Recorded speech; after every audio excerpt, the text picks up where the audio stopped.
la sax vă cântă despre o poveste de dragoste aproape imposibilă dintre un băiat de cartier albanez și o fată cu minte, liniștită, româncă de-a noastră.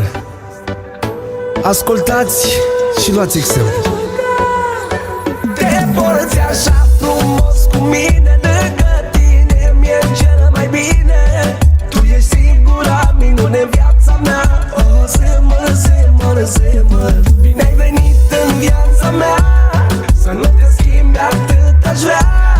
Să mă prețuiești, mereu să mă iubești. Oh, semăr.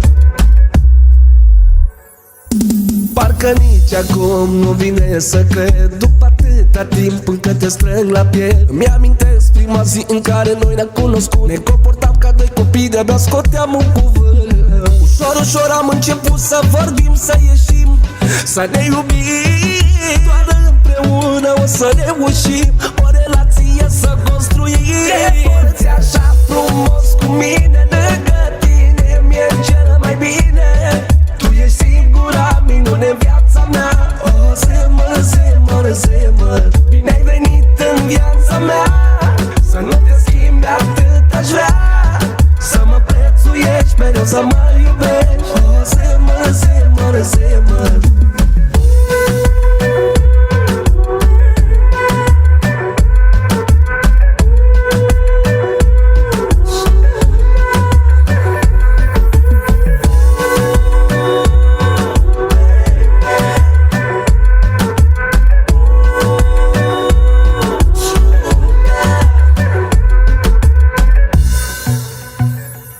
Dar lumea nu știa ce se întâmplă între noi. Vorbeau din auzite despre amândoi. Sentimentele noastre nu le înțelegeau. Ce înseamnă să iubești, habar n-aveau. Dar tu ai crezut în mine și că totul va fi bine.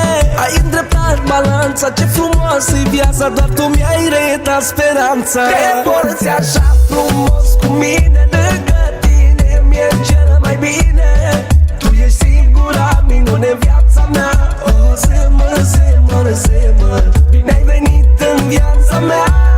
Să nu te schimbi, atât aș vrea. Să mă prețuiești, mereu să mă iubești. Oh, semăr.